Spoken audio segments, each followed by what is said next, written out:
L'Algérie et le Mali viennent tout juste d'annoncer un dégel historique avec le retour croisé de leurs ambassadeurs et la réouverture réciproque de leurs espaces aériens. Cela met fin à 15 mois d'une crise diplomatique intense amorcée au printemps 2025. Pourquoi le chef de la transition malienne Assimi Goïta accepte-t-il la main tendue d'Abdelmadjid Tebboune? Décodage tout de suite avec Drissa Meminta, journaliste malien pro-AES, pro-Mali, et Abdou Sema, rédacteur en chef du site Algérie Part. Bonjour à vous, merci d'avoir accepté mon invitation. Merci beaucoup Samantha pour cette invitation, un plaisir de vous retrouver et toutes mes salutations les plus amicales à notre ami Delissa de Bomadi. Merci, Samantha. Alors, Drissa, bonjour. Et qu'est-ce qui a provoqué ce revirement soudain de part et d'autre? Drissa. Merci encore une fois de plus pour l'invitation et salutations fraternelles également au frère Abdou Semar. Je pense que euh, souvent, quand il y a problème entre deux États et que les gens refusent de s'écouter, ça peut aller loin. Mais une fois que, comme je vous le disais la dernière fois, je vous disais qu'il va falloir un médiateur entre le Mali et l'Algérie et surtout un médiateur qui bénéficie de la confiance des deux côtés. Parce que le problème qui était entre le Mali et l'Algérie, bon, le problème n'est pas encore totalement fini, mais ce début de dégel, ce début de dialogue signifie que de part et d'autre, on a commencé à se parler. Et de part et d'autre également, on est conscient qu'il y a des problèmes. Parce que c'est ce que je dis à chaque fois. Tant que les gens n'acceptent pas de s'asseoir, et tant que les gens ne sont pas conscients qu'il y a des problèmes, qu'il faut résoudre ces problèmes-là, ça ne peut pas marcher. Alors, je pense que, euh, vu les démarches qui ont commencé depuis longtemps, mais qui étaient dans les coulisses, je pense qu'à un moment ou l'autre, les deux côtés ont décidé de faire confiance aux médiateurs et voir ce que ça va donner dans le futur. Abdou Sema.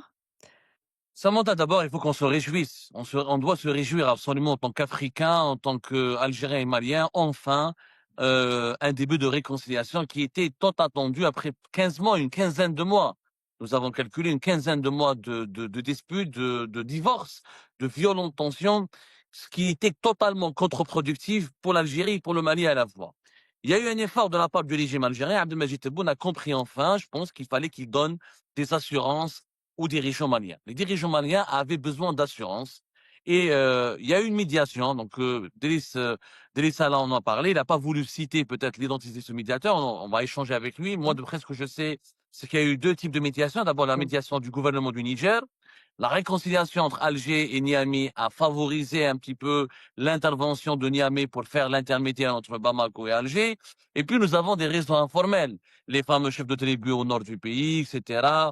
Les notables du Mali qui ont un contact, qui ont un contact en Algérie comme au Mali, qui ont joué aussi le rôle de médiateur. Et Alger a fini par accepter de fournir des engagements garantissant l'unité nationale du Mali. L'Algérie, le régime Tebboune a accepté de convaincre, en tout cas de s'engager auprès de Bamako qu'il n'acceptera jamais le morcellement du territoire malien.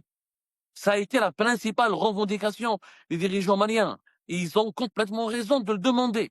Ils ont eu complètement raison de le demander. La proximité qu'il y avait et qu'il y a toujours entre les groupes séparatistes du nord du Mali, entre certains mouvements armés de la Zawad et Alger, a suscité des inquiétudes totalement légitimes au sein des dirigeants maliens. Quel est le gouvernement, quel est l'État qui accepterait et vont de courir le risque d'une division de son unité nationale, de son territoire, et de la fin de son intégrité territoriale? L'Algérie s'est engagée officiellement a donné une parole, l'engagement, qu'elle ne soutiendra jamais et qu'elle ne validera jamais une tentative de morceler le Mali. Premièrement.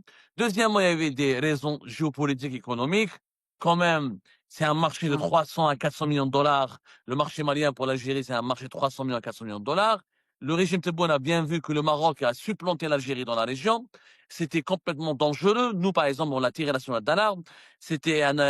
On jouait, on s'est tiré une balle dans le pied de s'en prendre au Mali, un voisin, un pays stratégique pour l'Algérie. C'est vraiment un pays, c'est la profondeur stratégique de l'Algérie. Tebboune a offert le champ libre au Maroc, qui est le concurrent, le rival direct de l'Algérie, sur le plan économique et sur le plan géopolitique. Et puis, le régime Tebboune a compris que les avancées récentes des groupes armés, notamment du JNIM et de ses alliés l'Azawad. Et cette alliance entre l'Azawad et le JNIM a changé la donne.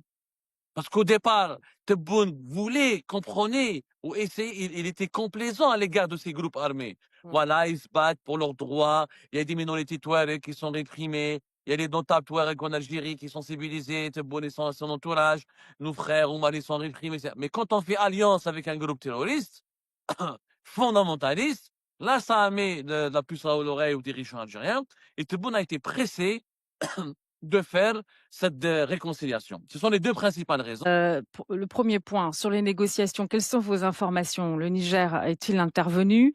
Quelles ont été les médiations qui ont permis justement ce rapprochement? Et puis d'autre part, le pragmatisme décrit concernant Alger, décrit par Abdou Semar, vaut-il aussi pour le Mali? Je vous reçois un peu mal, mais je pense que concernant les négociations, il faut juste regarder sur la scène ce qui se passe. Aujourd'hui, l'Algérie compte beaucoup sur le Niger, sur le projet gazoduc. Et le Niger est dans l'AIS. Et ce qui lie le Niger et le Mali est plus fort. À un moment donné, si ça va pas, si ça continue entre le Mali et l'Algérie, ce projet-là va avoir, comment dire là, à un moment donné, va s'arrêter si ça ne va pas. Je pense que les autorités, ce point-là a beaucoup pesé et surtout, quand on a vu Tchani au Niger et quand on a vu également les délégations algériennes au Niger, on s'est dit tous que Tchani étant le doyen des chefs d'État de l'AES, ne va pas quand même se rapprocher du Niger et laisser se rapprocher de l'Algérie et laisser l'Algérie et le Mali en froid comme ça. Il va peser de tout son poids pour que le problème qui est là, qui est d'abord un problème sécuritaire et d'ingérence, pour que cela cesse et que cela soit comment dire là, compris. En plus de ça aussi, si vous venez également sur le terrain, les jeux d'alliance sur la scène géopolitique, aujourd'hui, les Russes se battent au Mali et contre ces terroristes-là. Et ces terroristes sont aidés par l'Ukraine. Donc, je pense que ça sera contre-productif vu les relations également entre... Maintenant, comme je vous disais, c'est un début. C'est un début, ce n'est pas le dégel total. Parce que même si vous remarquez la façon dont les communiqués ont été faits, c'est-à-dire c'est étape par étape, ouverture des frontières, ouverture des espaces aériens, et ensuite je pense que c'est après que les discussions de fond vont être mises sur la table, et c'est à partir du moment que je pense qu'il peut y avoir accélération dans les faits. Semar, je voudrais que vous réagissiez d'abord sur ce premier point. Peut-on considérer que si les relations se détériorent entre Alger et Bamako, les projets en cours avec notamment au niveau du gazoduc entre le Niger, le Burkina Faso et Alger sont remis en cause réellement? Il y a un Sur ce problème, premier bien sûr, il y a un gros problème. L'Algérie ne peut pas uniquement se réconcilier avec Niamey et mettre de côté Bamako. Niamey aussi ne peut pas entretenir de bonnes relations avec l'Algérie en laissant de côté Bamako qui entretient des relations envenimées avec l'Algérie. Bamako, Niamey et Ouagadougou ont formé l'Alliance des États du Sahel. Ils ont un pacte commun, des engagements communs, et donc ils sont obligés d'avoir une certaine solidarité commune, et le Niger ne pouvait pas se permettre de laisser la crise avec le Mali rester comme ça, en train de s'accumuler, en train de prendre des dimensions de plus en plus dramatiques et inquiétantes. Il fallait absolument trouver une solution pour apaiser les tensions entre Alger et Bamako, pour que Niamey et l'Algérie puissent développer leurs projets communs. Je pense que ça a été extrêmement lié. Je crois que le rôle de Niamey a été important, le rôle de Niger a été important, encore une fois. Et en fait, cette crise, alors, elle était facile à résoudre. Parce que franchement, il n'y avait pas de gros problèmes. C'est pas deux pays qui, il y a pas de contestation sur la souveraineté sur une partie du territoire, etc. Les dirigeants maliens n'ont pas demandé l'impossible. Ils ont juste demandé des engagements sérieux, palpables et concrets concernant la préservation de leur intégrité territoriale. Le régime Tebboune, au départ, il a fait une bêtise, il a joué avec le feu. Entre Assimi Goïta et Alger, c'était très facile de trouver un terrain d'entente.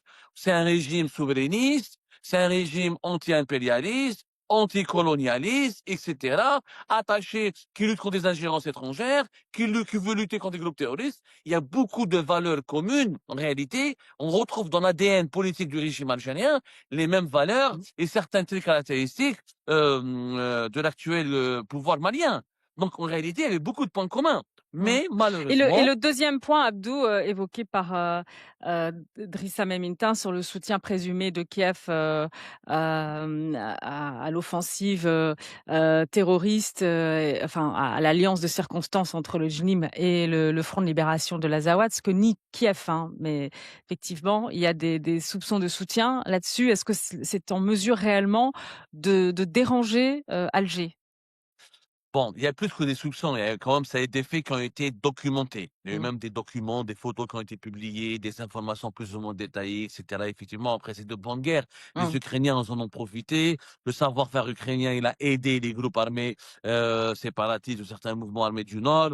Les Ukrainiens ont voulu torpiller les Russes, ils l'ont fait. Il y a eu une guerre entre l'Ukraine et la Russie. Ce n'est Oui, il y a pas une étonnant en extension, soi. de ce conflit. Ce qui est étonnant, est-ce que l'Algérie quel rôle a joué l'Algérie? Pour le moment, nous n'avons pas d'informations. Ce dossier Mmh. est géré de manière très opaque et de façon très mystérieuse par Alger. Toutes les sources sécuritaires algériennes refusent, par exemple, de s'exprimer là-dessus, de commenter dans les infos. Comment ces Ukrainiens se sont trouvés au nord du Mali? Alors, Mmh. certaines sources parlent, ils sont passés par le côté de la Mauritanie. Est-ce que la Mauritanie aurait, qu'est-ce qu'elle aurait à gagner, etc. Alors que les théâtres des opérations, c'est la région de Tizaouatine. C'est quand Mmh. même à quelques encablures de la frontière algérienne. Il est impossible que les services secrets algériens ne soient pas mis au courant, n'auraient pas détecté, etc. Donc, ces soupçons d'implication. Est-ce que l'Algérie aurait aidé les Ukrainiens? Ça reste quand même, j'ai pas de réponse. Donc, j'ai pas envie de formuler des Mmh. accusations ou de colporter des fake news. Ça reste un sujet extrêmement sensible, extrêmement complexe. En tout cas, il y a eu des complicités qui ont permis aux Ukrainiens de se Mmh. rapprocher de ces groupes armés du Nord et d'offrir leur savoir-faire et d'opérer sur le théâtre des opérations. C'est clair, net et précis.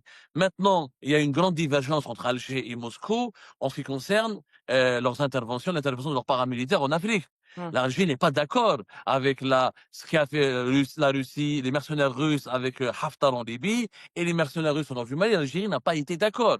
Mais maintenant, le régime Tebboune, il est pied au mur. Il ne peut pas se mettre à dos Moscou. On peut pas. Tebboune était vraiment a fait des choix diplomatiques qui étaient chaotiques au départ. Et ça, on lui a dit. Lui, il pensait que les Maliens auraient besoin de l'Algérie. La Mmh. France, elle est partie. Maintenant, le gendarme naturel de la région, c'est l'Algérie. Il avait sous-estimé la maturité de ses dirigeants maliens. Il avait sous-estimé le soutien russe et la présence russe dans la région. Il avait sous-estimé la volonté, la détermination de l'Alliance de l'État du Sahel de construire un nouveau bloc diplomatique et géopolitique sur de nouvelles bases. Il avait sous-estimé aussi leur conviction de se faire et leur Mmh. volonté de se faire respecter. Mmh. Et donc là, Tebboune s'est remis en cause.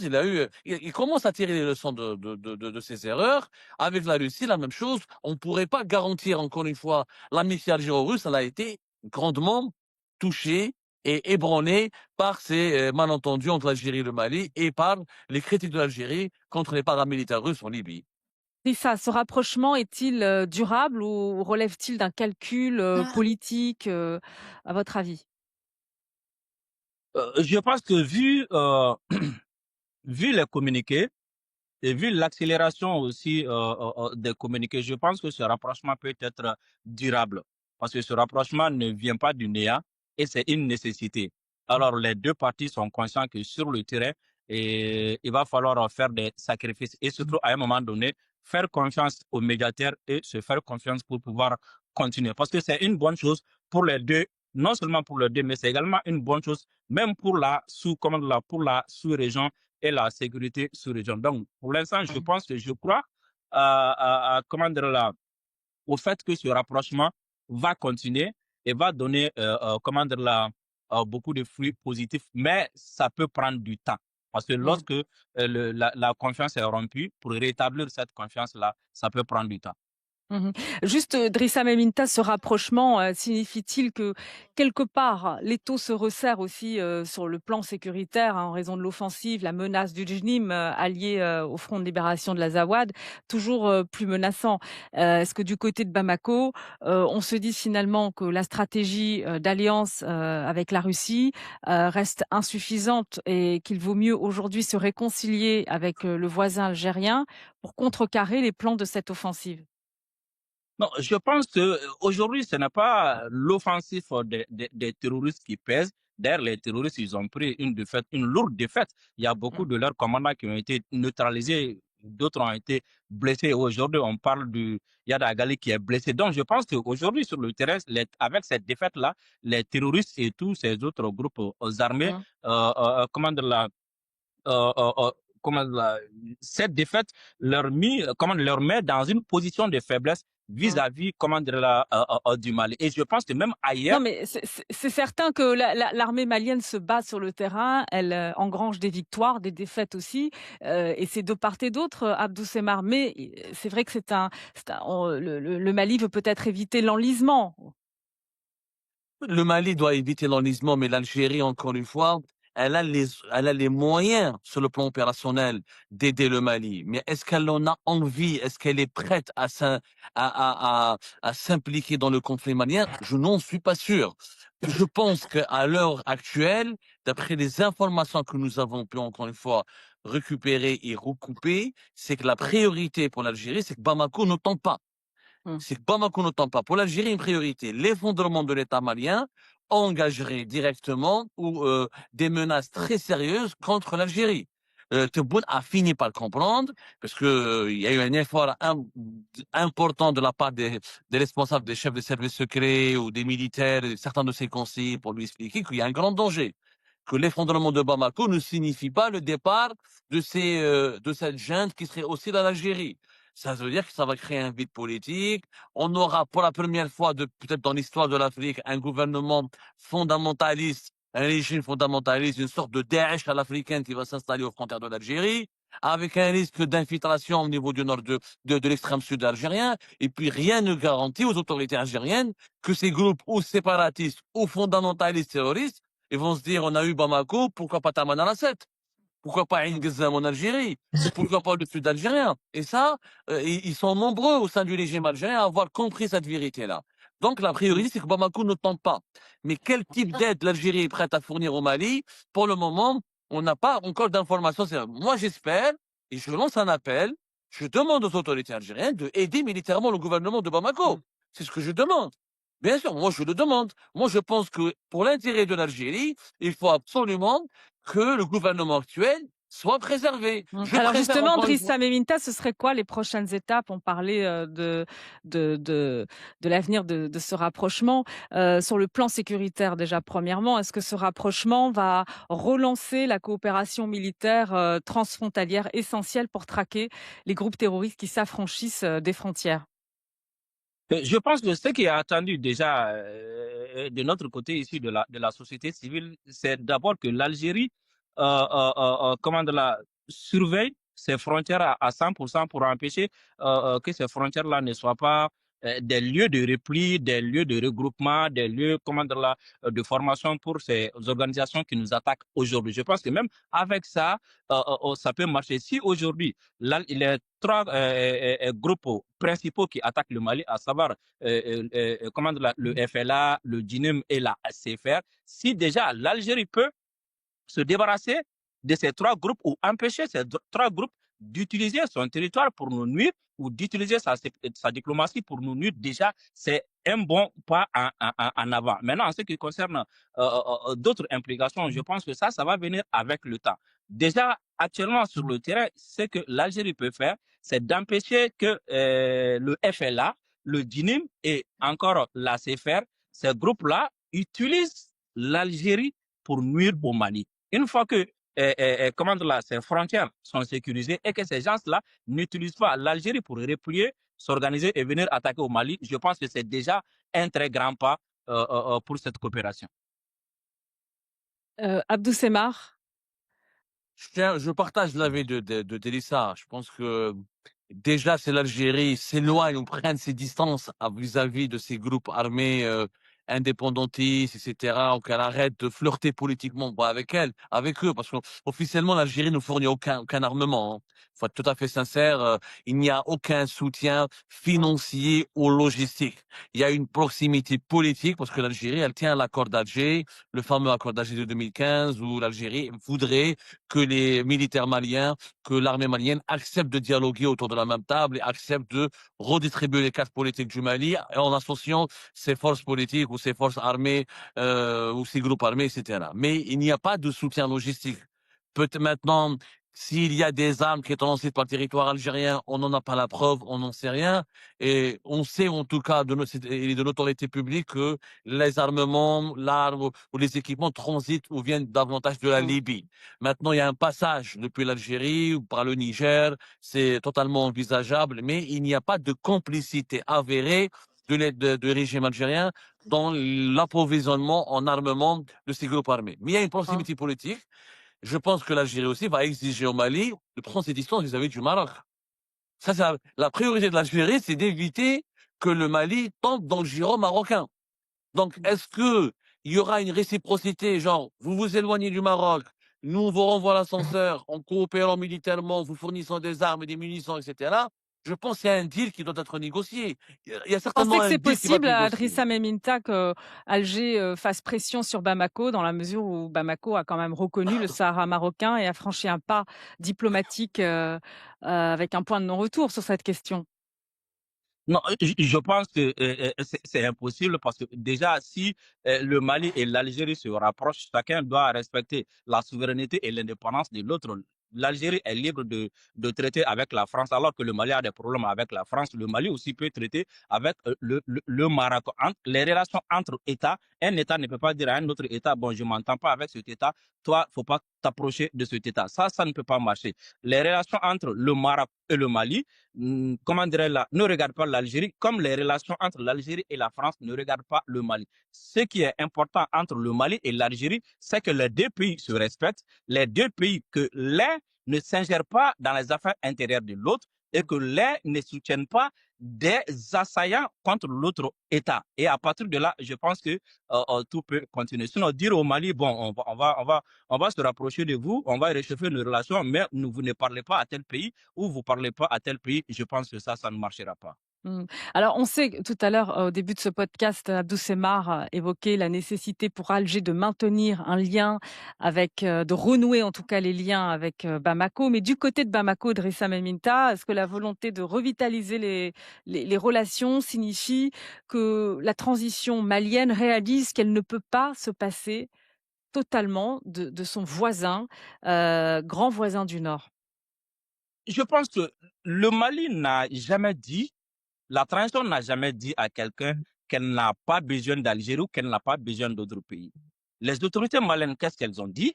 Elles ont dit qu'il va falloir que tous les pays du monde respectent la souveraineté du Mali et que les autres pays ne s'ingèrent pas dans les affaires intérieures du Mali. Une fois que cela soit compris, il n'y a pas de souci. Ce n'est pas parce que le Mali a besoin de l'Algérie ou bien ce n'est pas parce que l'Algérie a besoin du Mali que le Mali va accepter que l'Algérie soit proche des gens qui attaquent physiquement le Mali, ou l'Algérie va accepter que le Mali se rapproche des gens qui attaquent physiquement, qui utilisent des armes contre l'Algérie. Cela ne peut pas marcher. Alors, une fois, sinon, avant, les autorités, Assimi Goïta est président au Mali depuis 2021. Je pense que le problème a commencé avec comment dire, la remontée de l'armée malienne au nord après comment dire, la rupture de l'accord d'Alger et le problème de drone. Avant ça, les choses, comment dire, les choses évoluaient de façon normale, même si comment dire, à cette époque-là, il y avait des petits soucis, mais il n'y avait pas de rupture. Donc, on peut continuer entre États à collaborer sur des sujets communs, sur des sujets d'intérêt commun, mais en ce qui concerne les ingérences ou d'autres choses, c'est ça qui n'est pas possible et c'est ce que Mmh. le Mali a toujours dénoncé. Voilà. Et s'agissant du déclic, Drissa Meminta, je donnerai la parole à Bessemar juste après. Est-ce que l'AES, bon, vous l'avez dit, l'AES a poussé dans ce sens du rapprochement, mais est-ce que la Russie également a défendu ses intérêts en poussant à ce rapprochement, puisque aucun ni la Russie, ni les voisins de l'AES, ni l'Algérie n'ont intérêt à ce que effectivement cette offensive terroriste et du FLA perdure. Oui, on peut dire que c'est dans les intérêts de la Russie à ce que le Mali et l'Algérie s'entendent. Aujourd'hui, la Russie comment dire, travaille avec le Mali, elle travaille également avec l'Algérie. La Russie est confrontée, comment dire, au problème ukrainien dans le Sahel aujourd'hui et également, voilà. Donc, si le Mali et l'Algérie s'entendent et que les groupes qui attaquent le Mali, qu'on arrive à trouver une solution à ce problème-là, en d'autres termes, c'est comme si on a trouvé également une solution au problème ukrainien qui dérange également la Russie. Donc, dans ce sens, la Russie peut mener des démarches pour rapprocher ces deux alliés du Sahel. C'est tout à fait normal et c'est tout à fait à son avantage. Abdou Sema, là-dessus. Je crois que les Russes ont joué un rôle, certainement.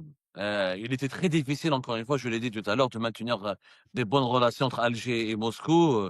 C'est les intérêts russes au Mali étaient torpillés et attaqués par l'Algérie.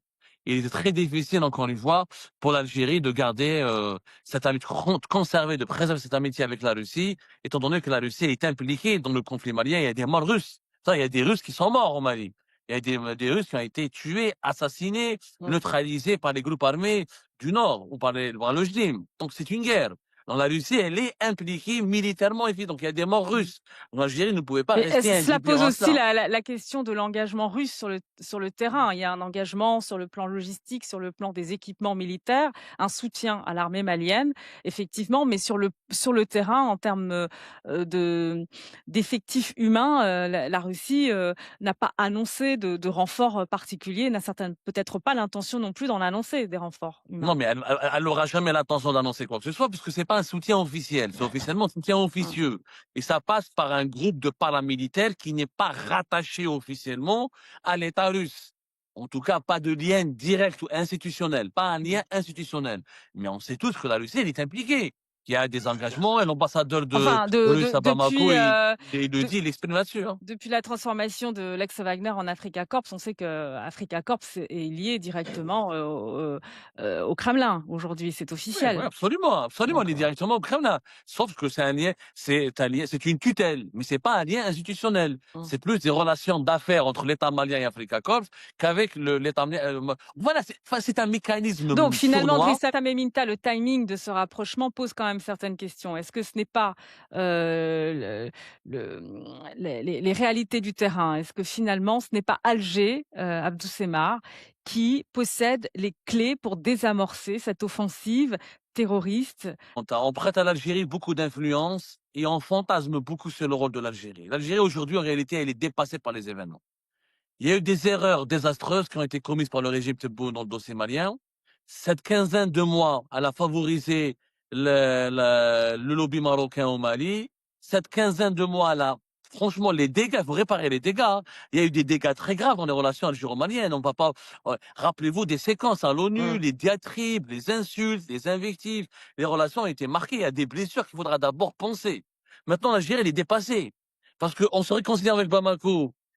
Il y aura un impact sur ses relations avec les groupes armés du Nord, qui vont certainement pas apprécier ou qui n'ont pas apprécié ce rapprochement, puisque les groupes armés du Nord ne cessent d'utiliser le lobby Tergui en Algérie pour que l'Algérie se retourne complètement et arrête toute coopération avec l'État malien, l'État central, je veux dire. Aujourd'hui, l'Algérie, elle est prise au piège. On n'a pas les clés. Aujourd'hui, où il y a un choix, où l'Algérie intervient directement pour aider l'État central, avec les risques inhérents, ou l'Algérie essaie d'être neutre, mais c'est pas possible parce que ça se passe à ses frontières. Il y a plus de 1000 kilomètres de frontières entre l'Algérie Donc et vous le dites Mali. qu'elle va intervenir, qu'Alger va intervenir? Elle en a les moyens. Est-ce qu'elle en a envie? Mmh. C'est pas sûr. Avec un président comme Tebboune, qui est hésitant, qui tergiverse, c'est pas un président fort. S'il y avait Abdelaziz Bouteflika au pouvoir, cette crise aurait été gérée autrement et beaucoup plus facilement. Mmh. Mais avec un homme instable comme Tebboune, qui a des humeurs différentes, qui change d'avis, un mois il est avec vous, le deuxième mois il peut être contre. On n'a aucune visibilité. Honnêtement, et maintenant le problème, c'est que le problème malien s'est complexifié.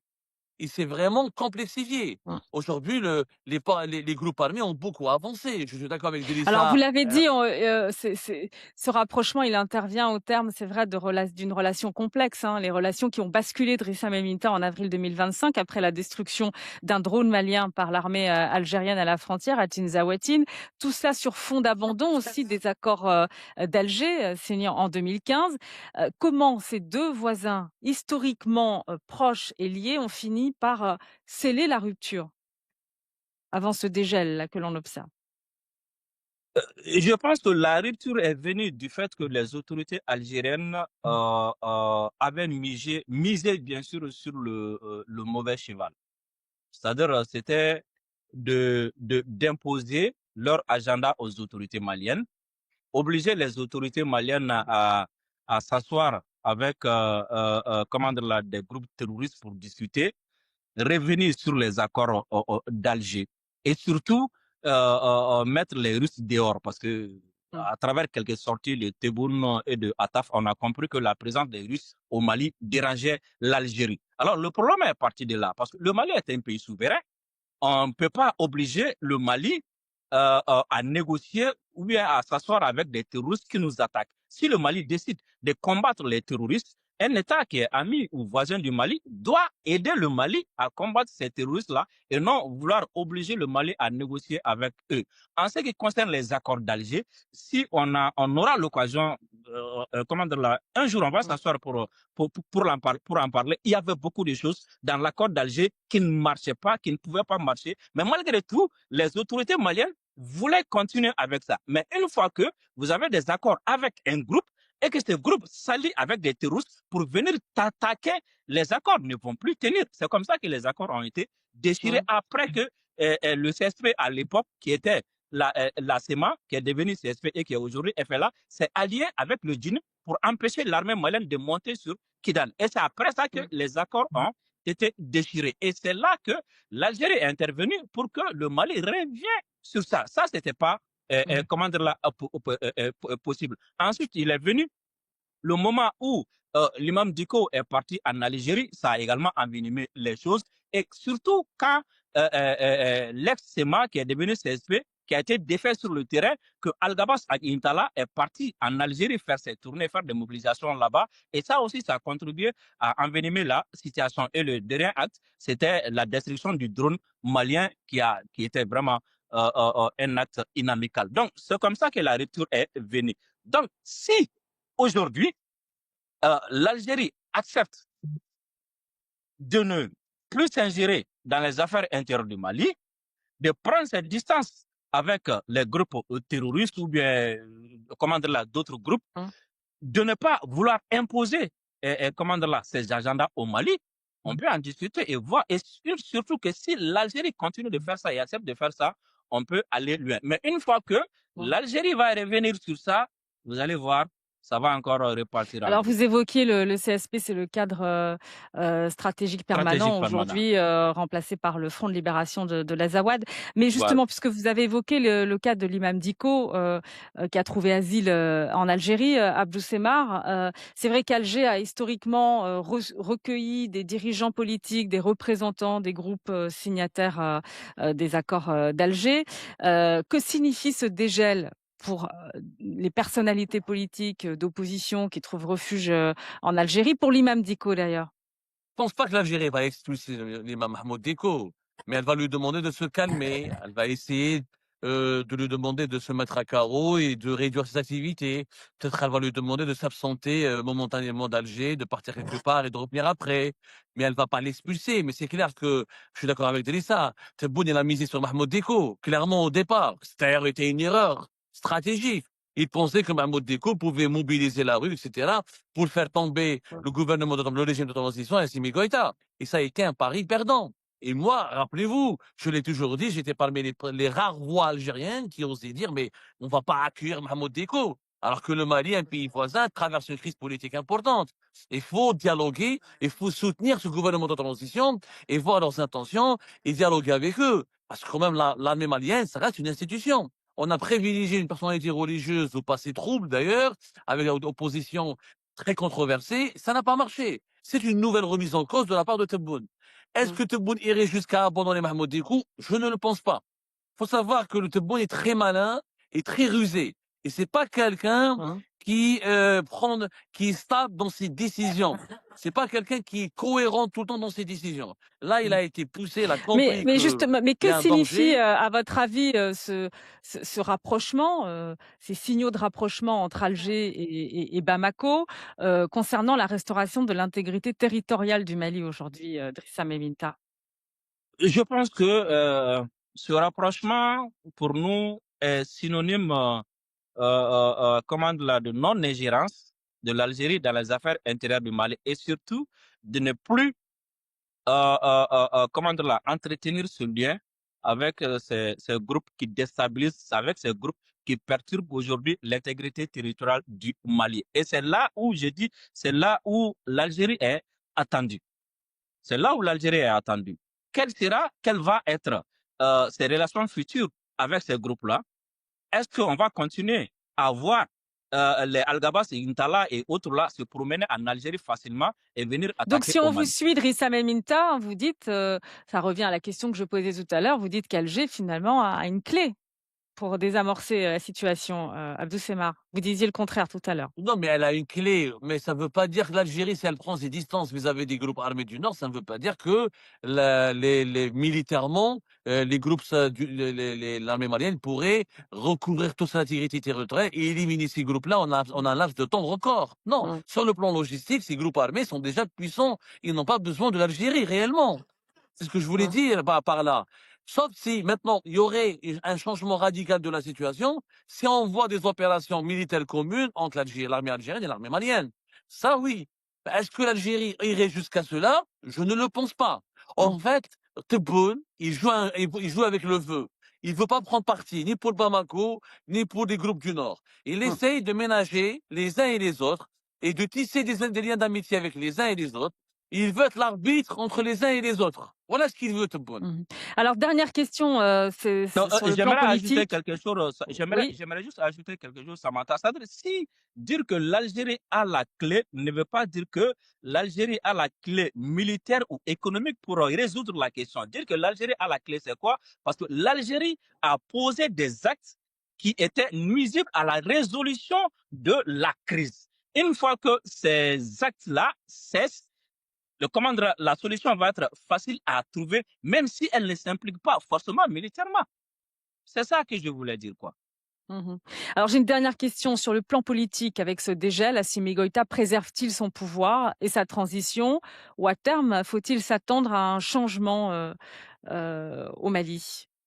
Abdou Semar. Changement sur quel plan? Politique.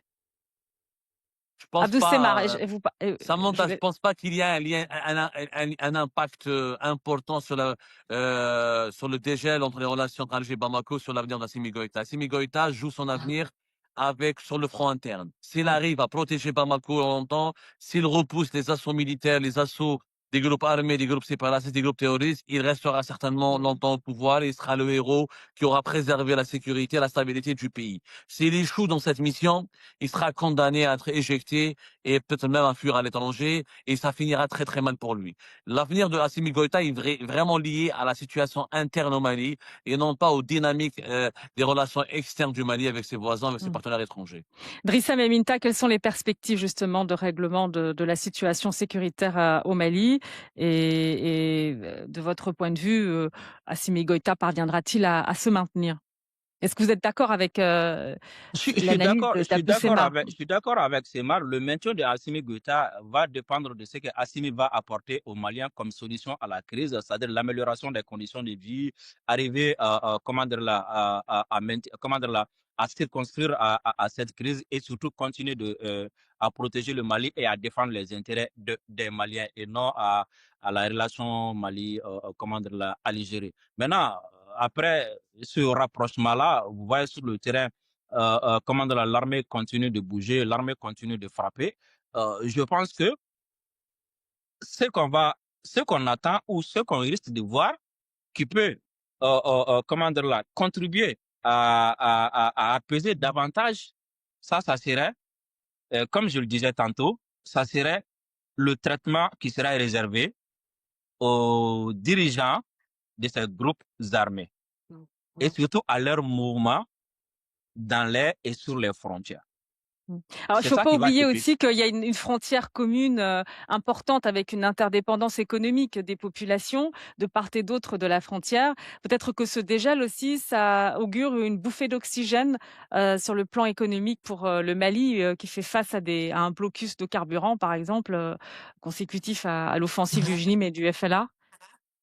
Bon, vous savez pourquoi? Sincèrement, ce trafic, même si les populations du Nord en bénéficient souvent, mais ce trafic a très longtemps bénéficié aux trafiquants et l'État n'en gagne pas beaucoup de ces trafics-là, même si les produits qui rentrent sont consommés par les citoyens maliens, comment dire là, du Nord. Et en ce qui concerne le carburant et autres là, l'Algérie n'a jamais joué un grand rôle dans ça. Mais je pense que une fois que le problème sécuritaire arrive à être résolu de façon 80 à 90%, tout le reste, parce que n'oubliez pas aussi que le pétrole malien ou bien puis l'exploitation du pétrole malien également est en partie confiée à une société algérienne. Donc, une fois qu'il y a entente entre les deux pays et qu'il y a stabilité et que les deux parties s'investissent pour que la zone soit en sécurité, on peut, comment dire, envisager aussi parce que c'est plus là, l'exploitation devrait commencer en janvier 2012 et c'est en janvier 2012 également que tout est parti en vrille. Voilà. Avec la Sonatrach, Abdou Semar, c'est ça? Voilà. Exactement, il y a des intérêts économiques importants entre les deux pays. C'est clair, net et précis. La frontière, c'est plus de 1300 kilomètres de frontière. C'est l'un des pays les plus importants. C'est pratiquement la frontière la plus importante de l'Algérie avec ses voisins. Cette frontière, elle n'est pas réellement fermée. On sait trop bien qu'elle profite aux contrebandiers, etc., qu'il y a des réseaux de trafic. Et c'est beaucoup plus les échanges économiques au nord, c'est beaucoup plus la contrebande. Les populations du nord du pays n'ont pas été privées réellement de produits de marchandises algériennes. Donc, c'est beaucoup plus le secteur informel qui en profite. Maintenant, on ne peut pas parler réellement d'économie, comme disait Delissa, tant qu'il y a une guerre, tant qu'il y a un conflit.